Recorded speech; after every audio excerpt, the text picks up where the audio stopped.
susundin anuman ang suliranin. Lahat ay aking kakayanin, pagkat ikaw ay kapiling. Subukin man ng panahon, mananatili sa'yo, Panginoon.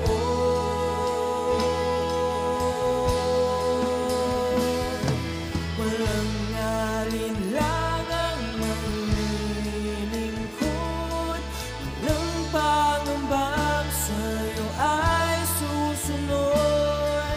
Hindi susuko at hindi hinto, patuloy lamang sa iyo, Panginoon.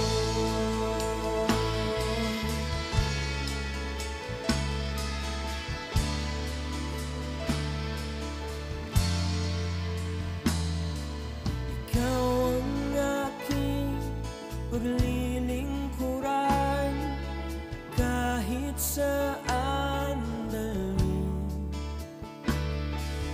Ikaw ay lagi kung susundin anuman ang suliranin.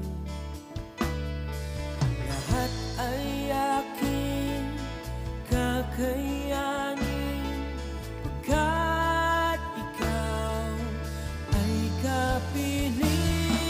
Subukin man ng panahon, mananatili sa'yo, Panginoon.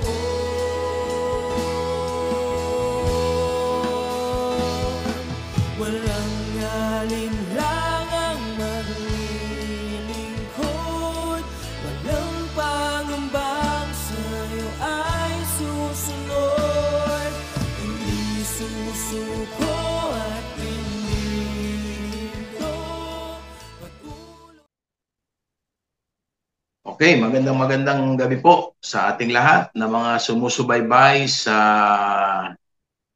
palatuntunang ito na Tinig ng Pag-asa. Ako po muli ang inyong lingkod, Reverend Virilio Santos ng J. Blue Oriental Mindoro, at bumabati po sa ating lahat ng isang maligayang Pasko at pinagpalang bagong taon na darating.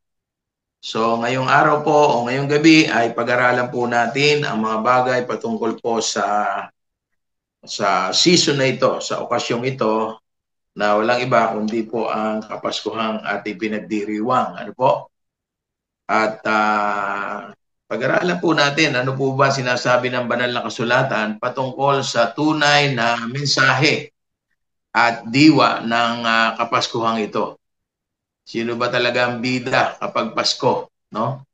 Kasi minsan o kadalasan po, ang Pasko ay sineselebrate ng mga tao, at ito po ay niisip nila kapag Pasko, kailangan ay masagana ang hapag, maraming mga laruan ng mga bata, mga bagong damit, sapatos, at maraming mga material na bagay na kailangan para masabi nating masaya ang Kapaskuhan, ano? Pero pag wala ito, para bang hindi natin naranasan ang Pasko.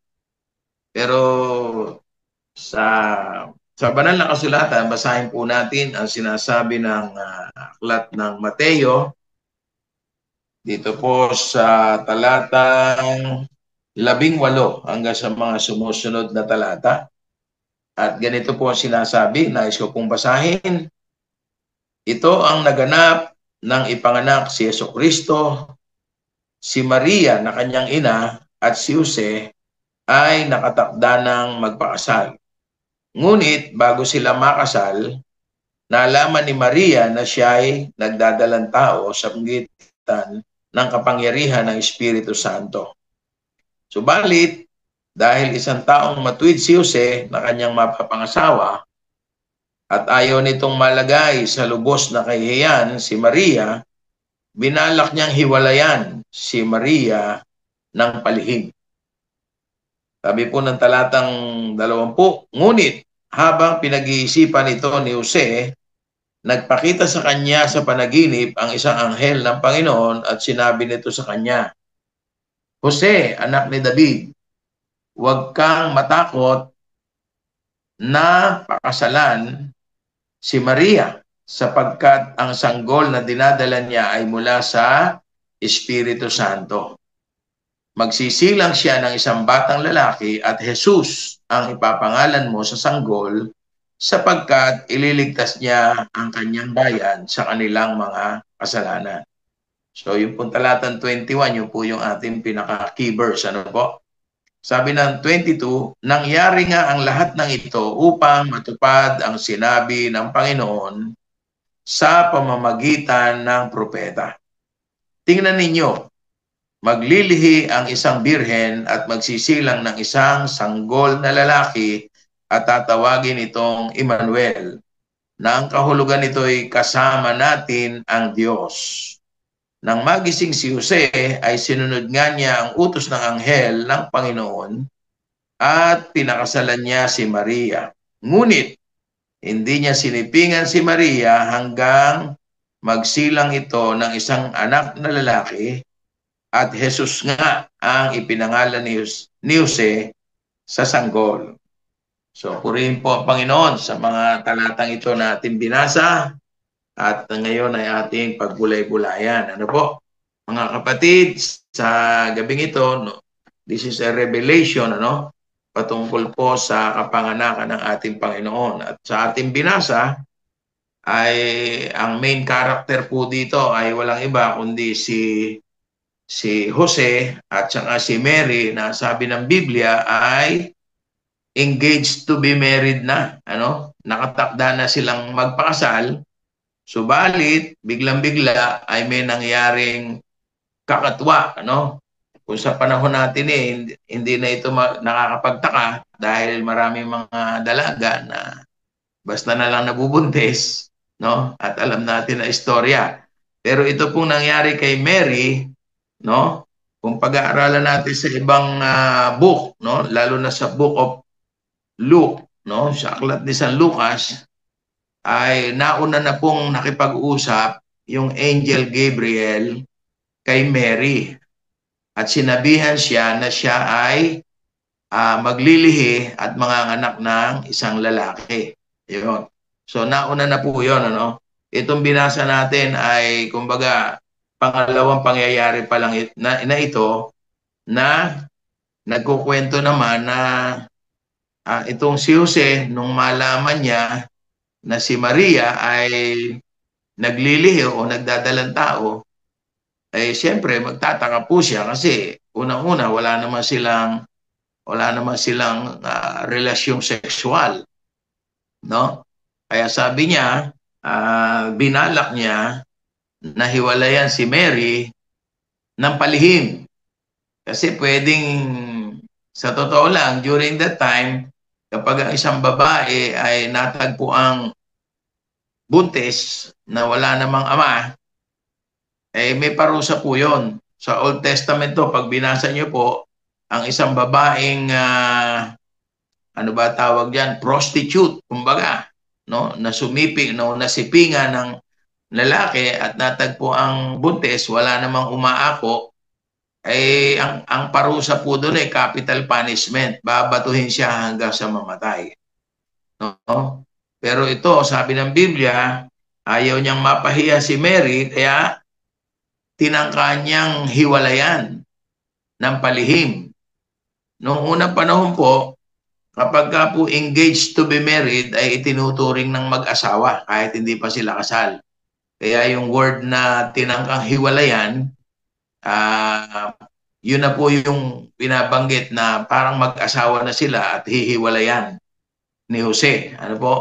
Pero hindi pa naman talaga sila kasal. Pero yun po ang itinuturing na nung mga panahong yon. At sa pag-iisip po ni Jose ay nagpakita naman sa kanya sa panaginip ang anghel na si Gabriel at nagsabi na huwag na hindi mo tuluyang pakasalan si Maria sapagkat ang sanggol na dinadala niya ay mula sa Espiritu Santo. Ayun. At binanggit nga po doon na lililima ng banal na Espiritu o ng kapangyarihan ng Diyos na makapangyarihan sa lahat, no? Ang word na ginamit sa English overshadowed, nililiman ng banal na Espiritu. At ayun, naintindihan po ni Jose na itong si Mary pala ay may prophecy at nangyari na nga po na siya ay magsisilang ng isang sanggol na pinatotohanan na rin po ng angel. Kaya po itinuloy, itinuloy na ni Jose na pakasalan si Maria. Yun. Pero sabi rito, meron pong talata din sa bandang huli. Sabi rito, sabi ng verse 22, nangyari ang lahat ng ito upang matupad ang sinabi ng Panginoon sa pamamagitan ng propeta Isaias. Actually, makita po natin yan sa Isaiah 7, verse 14, na sabi doon, maglilihi ang isang birhen at magsisilang ng isang sanggol na lalaki at tatawagin niyang Emmanuel. Yan. Na ang kahulugan, kasama natin ng Diyos. At sabi rito, hindi, yung huling talata sa chapter 1 ng Mateo ay ganito ang sabi, hindi sinipingan ni Jose si Maria hanggang maisilang ito o magsilang ito ng isang anak na lalaki. At Jesus nga ang ipinangalan ni Jose sa sanggol. Yun. So hanggang sa hindi pa pinapanganak si Jose, ay wala munang nangyari sexual relationship between Mary and Joseph. No? So ang ibig sabihin po nun, mga kapatid,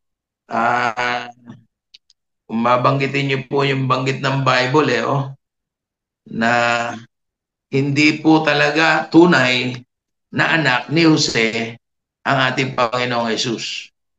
No?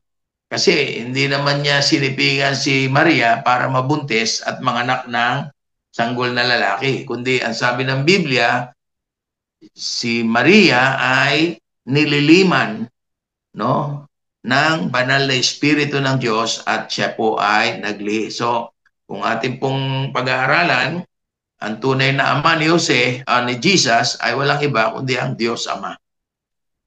Yun po ang banggit. Siya magiging anak ng kataas-taasan, sabi ko ng Bible. Yan. So, yun po. And then, yung sa Book of Luke naman, gusto ko pong basahin din. Total, very much related po ito. Sa Luke chapter 2, beginning verse 1 naman. Ang sabi po dito, nang panahong yon, inutos ni Emperador Augusto na magkaroon ng census sa lahat ng nasasakupan ng imperyo ng Roma. No? Ang unang census na ito ay ginawa ng si Serenio, ang gobernador ng Syria. Kaya umuwi ang bawat isa sa sari-sariling bayan upang magpatala. At mula sa Nazareth, isang lungsod sa Galilea, si Jose ay pumunta sa Judea, sa Bethlehem, na bayang sinilangan ni Haring David, sapagkat siya'y mula sa angkan ni David. So ito pong si Jose, na nakilalang ama ni Jesus sa laman, pagamat hindi yun ang tunay, ay mula sa angkan ni David.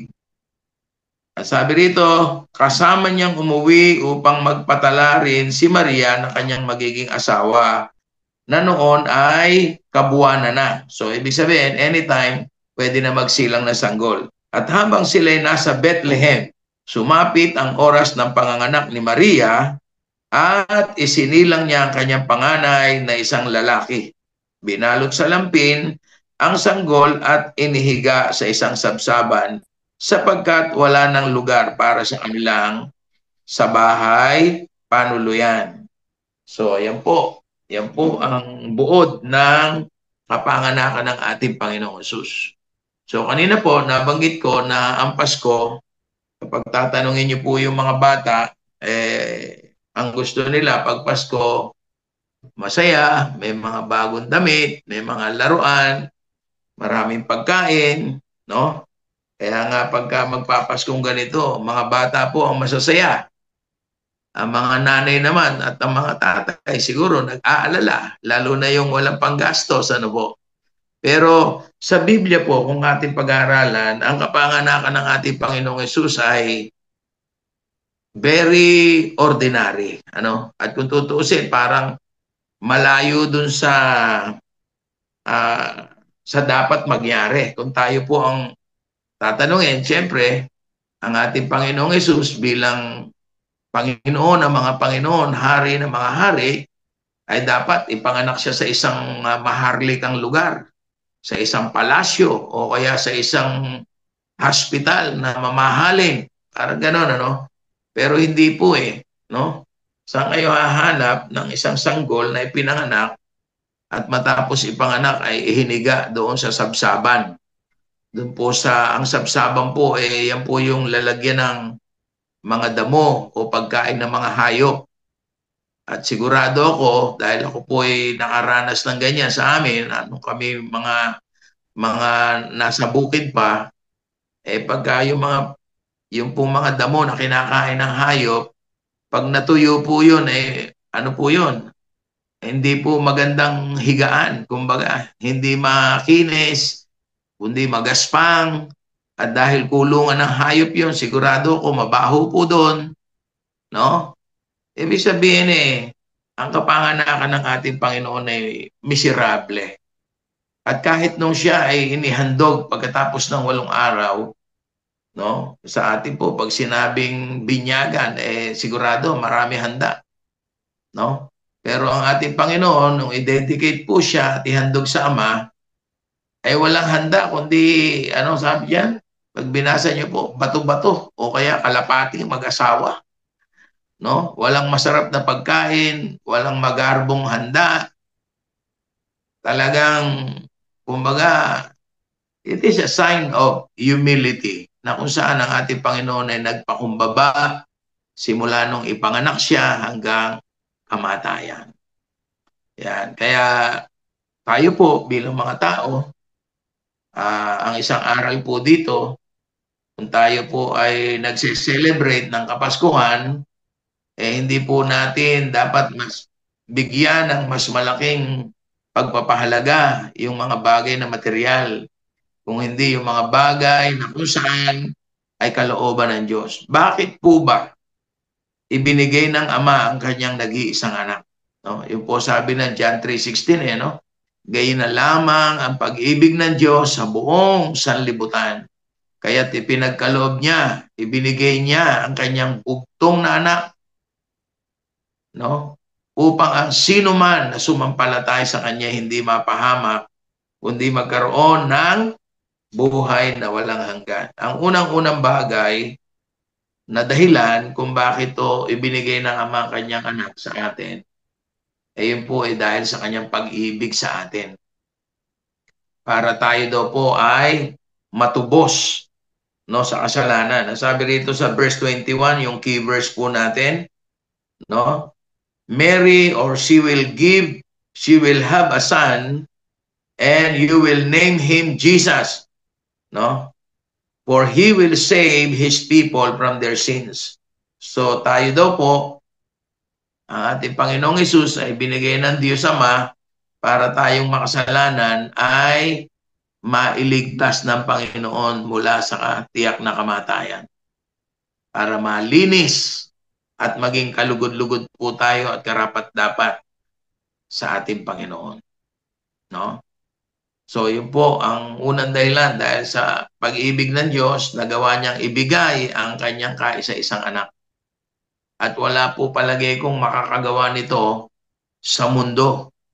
Ang Diyos Ama lang ang nakagawa nito para makita niyang pinapatay, pinako sa krus, pinahirapan ang kanyang anak hanggang kamatayan. Yan. Ang pangalawang bagay ay nasulat po sa aklat ng Galatia, chapter 3, verse 13. Ayun. Ang sabi po dito sa Galatia 3:16 o 3:13, tinubos tayo ni Kristo mula sa sumpa ng kautusan nang siya ay isinumpa para sa atin, sapagkat nasusulat, isinumpa ang bawat ibinitin sa punong kahoy. Ginawa ito ni Kristo upang ang mga pagpapalang ipinangako ng Diyos kay Abraham ay makamtan din ng mga hintil sa pamamagitan ni Kristo Jesus. At sa pamamagitan ng pananalig sa Kanya ay matatanggap natin ang Espiritong ipinangako ng Diyos. So ano po ang pangalawang bagay na dahilan kung bakit ibinigay ng Ama ang Kanyang anak? Para daw po tayo ay tubusin, no? Sa sumpa ng kasalanan, sumpa ng kamatayan. Kasi sabi po na Roma 6:23 ang kabayaran ng kasalanan ay kamatayan. So dahil tayo pong lahat ay nagkasala at nagmana ng kasalanang nagawa ng ating unang mga magulang, tayo po ay nakatakdang mamatay. Yun po ang parusa, no? For the wages of sin is death. Pero ang mabuting balita po, ang magandang balita, but the gift of God is eternal life through our Lord Jesus Christ. Dahil sa ginawa ng Panginoong Hesus doon sa krus ng Kalbaryo, tumigis ang kanyang dugo, siya po'y namatay doon. Ang sabi ng Biblia, siya po ang tumubos. Siya po umako ng kamatayan na dapat tayo ang mamatay. Tayo ang mahatulan ng kamatayan. Hindi po sinasabi ng Hebreo 2:15, pinalaya tayo dahil sa kanyang kamatayan. No? Pinalaya po tayo. So wala na po tayo sa ilalim ng sumpa ngayon ng kautusan. Tayo po ngayon ay nasa ilalim na ng habag ng Diyos, ng grasya ng Diyos.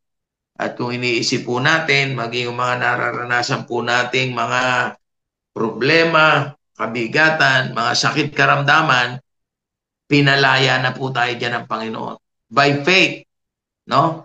Huwag na po tayo mabuhay sa nakaraan. Kung nung araw tayo po'y nagkasala, no? At marami tayong nagawang mga bagay na hindi nakalugod sa Diyos, sa panahon natin ngayon, we are no longer under the law or under curse of the law. But we are now under grace. No? By grace, we are saved through faith. Yung kaligtasan po natin ay ginawa na ng Panginoong Hesus doon sa krus. Kaya nga libre na eh. Wala nang bayad. No? Binayaran na ng Panginoon yung ating kaligtasan. No? Kaya tayo po ay manampalataya na lamang doon sa tinapos na gawa ng ating Panginoon. Ang pangatlong bagay po na napakaganda ay ito po sinabi sa John chapter 10 verse 10, letter B. Ano po sabi doon? No, doon sa letter A, doon sa first part, ang sabi doon, ang magnanakaw ay naparito para magnakaw, pumatay at magwasak ng buhay. Pero ako, sabi ng ating Panginoon, ay naparito para magbigay ng isang buhay na ganap at isang buhay na kasyasya. So ang kalooban po ng Panginoon, tayo po ay magkaroon ng kasaganaan sa buhay. No? Sa buhay po natin ito. Kasi kung ang pangako ng Diyos ay pagkatapos ng buhay natin dito sa lupa, ang mangyayari dyan, miserable pa rin ang buhay natin. Hindi tayo makakaranas ng kasaganaan, ng kapayapaan. Pero ang pangako po ng Diyos, ngayon na. Hindi bukas, hindi pagkatapos ng buhay natin dito sa lupa. Ano po sabi ng chapter verse 2 ng 3 John? No? Yung 3 John 2, ang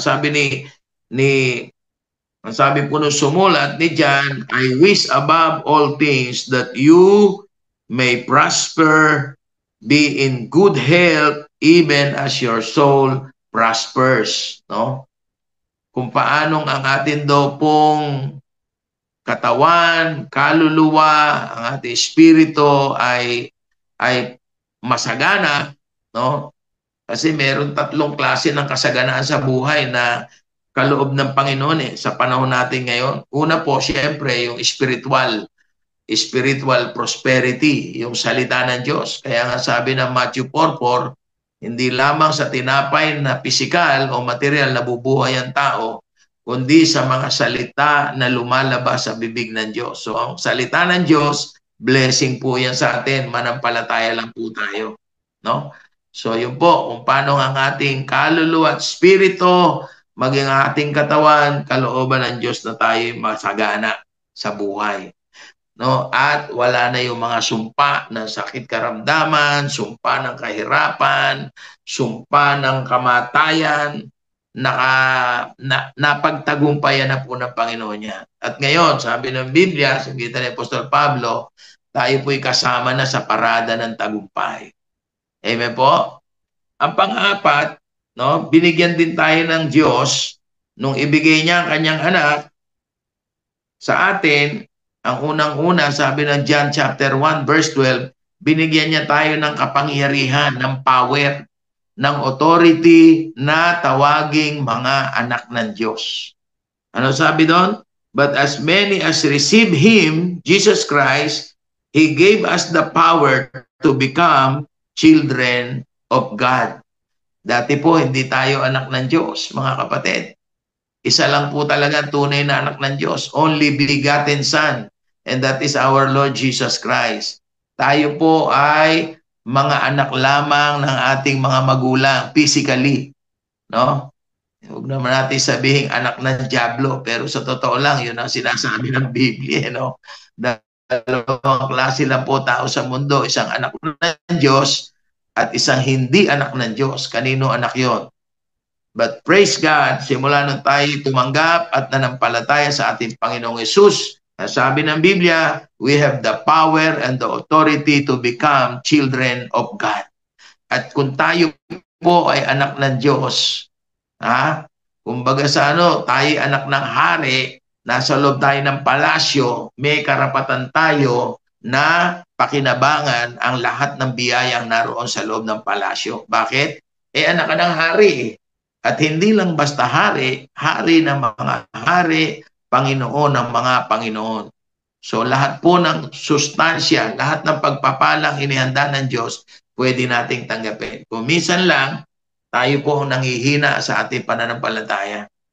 Kung minsan din, sa halip na yung kalooban ng Diyos ang ating ideklara o i-confess ng ating labi, yung mga bagay na hindi kalooban ng Diyos ang ating nasasabi. At sabi natin hanggang dito na lang ang buhay, wala na akong pag-asa. Pag ganon, nakakakilos po ang kaaway. Nakakakilos ang dyablo. Nakakaintindi rin po yan ang salita ng Diyos Di ba?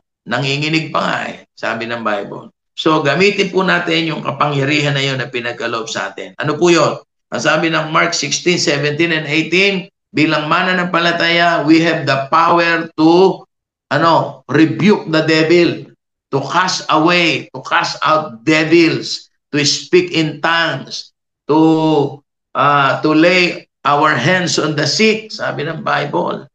At kung may mga tangka ang kaaway na tayo ay lasunin, na tayo ay patayin, we have the power to fight against them. No, hindi sa paraang physical, kundi sa spiritual. Because sabi ng Bible, we wrestle not against flesh and blood, but against spiritualities, against principalities. Hindi po tao, hindi laman at dugo ang kaaway natin, kundi spiritual.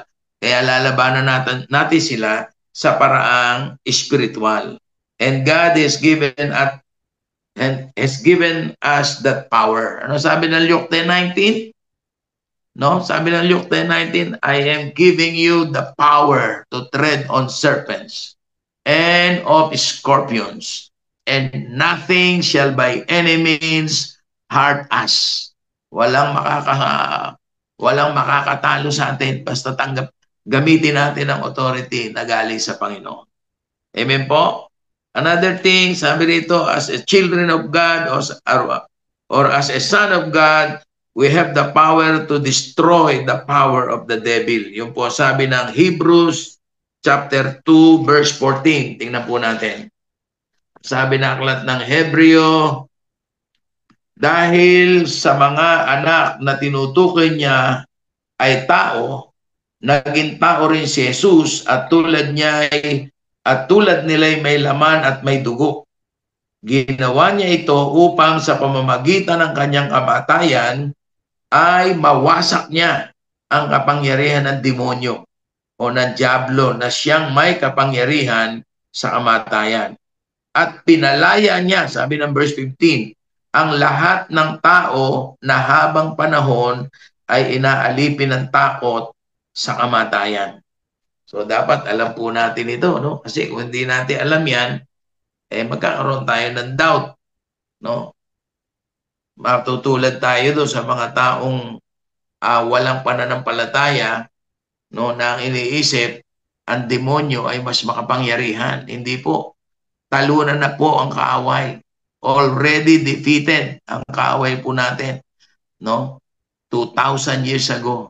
Ang kailangan na lang natin tindigan, tayuan yung kapangyarihan ito na binigay sa atin ng Panginoon. And lastly, number 5, sabi rito, why God the Father gave His only Son.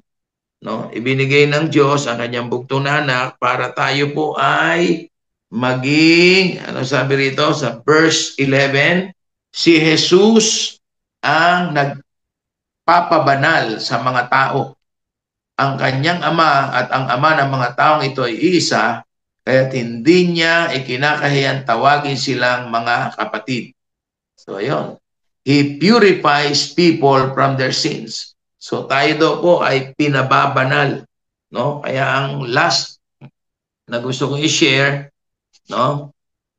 Why God the Father gave His only Son? To make us holy and acceptable unto God. Amen po? Ang Diyos po ang nagpapabanal sa atin. Hindi natin kayang linisin ang ating sarili. Hindi natin kayang pabanalin ang ating sarili. Ang magagawa lang po natin, i-offer ang ating sarili. At yan ang sabi ni Apostol Pablo, let us offer unto God our lives, our body as a living sacrifice. No? At si Lord ang nagpapabanal dito. So mga kapatid, sa Kapaskuhang ito, ang mensahe po ng Panginoon, maunawaan natin ang tunay na mensahe at diwa ng Kapaskuhan ay nasulat sa banal na kasulatan, hindi sa paraang material, hindi sa paraang pisikal, hindi sa kayamanan, at hindi sa kung ano pa mang mga bagay, kundi ang nais ng Panginoon, ma-realize natin na ang unang-unang Pasko na nangyari at naganap ay naging dahilan para tayo maging karapat-dapat sa Diyos. Una, para tayo ay linisin sa ating mga kasalanan at iligtas. Tayo ay pinalaya mula sa sumpa ng sakit karamdaman at siyempre ng kamatayan. No? Binigyan na po tayo ng Diyos ng buhay na walang hanggan, panghawakan lang po natin yon. Nais ng Panginoon habang tayo narito sa lupa, maranasan natin yung kasaganaan na ipinangako niya sa atin. Ano po? At yan ho ay samgitan ng ating pananampalataya na handang ikabuhay o sundin ang kalooban ng Diyos. At yung huli, sabi rito, binigyan din tayo ng Panginoon ng kapangyarihan para wasakin ang anumang gawa ng kaaway. At walang makakapanakit sa atin. Tandaan po natin yan. And lastly, sabi ron, kalooban ng Diyos na tayo po ay maging banal sapagkat siya po ang nagpapabanal sa atin. Kaya po sa ating pagtatapos, nais ko pong ay panalangin ng bawat isa ngayong Kapaskuhan, no? Wag po tayong tumingin sa mga bagay na material na nauubos. Ang isipin po natin, ang Pasko po, no, ay naranasan ng lahat ng mga tao para ma-realize natin na walang ibang rason sa Kapaskuhang ito kundi ang ating Panginoon. He is the only reason for this season. He is the center of attraction. Hindi po yung mga dekorasyon, hindi po yung maraming mga ilaw na nakikita natin sa lansangan. Kahit wala yan, kahit wala yung mga material na yan, ang mahalaga, may Pasko at ang Pasko po ay walang iba kundi ang ating Panginoon. Tayo po'y manalangin. Dakilang Diyos, Amang Banal, salamat po sa gabing ito. Kami po ay nagpupuri sa iyo, nagpapasalamat at inaangkin po namin naman na ang Kapaskuhang ito'y lilipas, darating at ise-celebrate po namin ang pagdating ng aming tagapagligtas, ang aming Panginoong Hesus. At nagpapasalamat po kami, dakilang Diyos, sa iyong wagas at dalisay na pag-ibig, na kahit napakahalaga sa iyo ang iyong nag-iisang bugtong na anak, ay pinagkaloob mo sa lahat ng tao, hindi lamang sa mga Hudyo, hindi lamang sa mga Israelita, maging sa mga Hintil at sa lahat ng taong lalapit sa iyo at magpapakumbaba. Salamat po, Panginoon. Dalangin ko po ang tunay na mensahe at diwa na kapaskong ito ay maranasan ng bawat isa, at kung anuman ang kanilang mga panalangin, anuman po ang kanilang mga kahilingan, kayo po ang Diyos na makapangyarihan sa lahat, na kayang magkaloob, mag-provide, magpagaling, at magbigay ng lahat ng aming pangangailangan. Maraming pong salamat sa iyo po na pinagkakatiwala ang lahat ng ito, at sa iyo po, Diyos, ang lahat ng papuri. Ito po ang aming panalangin sa pangalan ng Ama, ng Anak, ng Banal na Espiritu. In Jesus' name, Amen. Amen. Praise God. Magandang gabi po, at muli, Merry Christmas po sa lahat ng ating sumusubaybay sa palatuntunang ito, ang Tinig ng Pag-asa. God bless you all. Lilingkuran kahit saan dalhin, ikaw ay lagi kung susundin, anuman ang suliranin. Lahat ay aking kakayanin, pagkat ikaw ay kapiling. Subukin man ang panahon, mananatili sa'yo, Panginoon.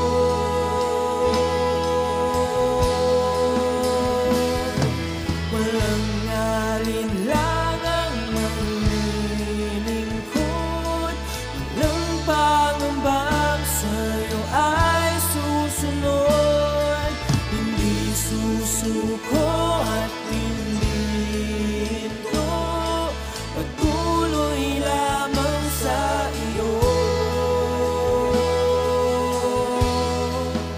Panginoon.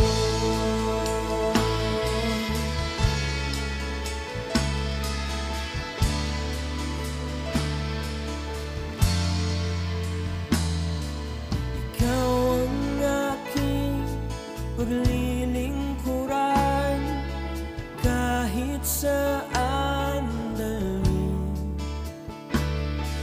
Ikaw ay lagi kung susundin, anuman ang suliranin.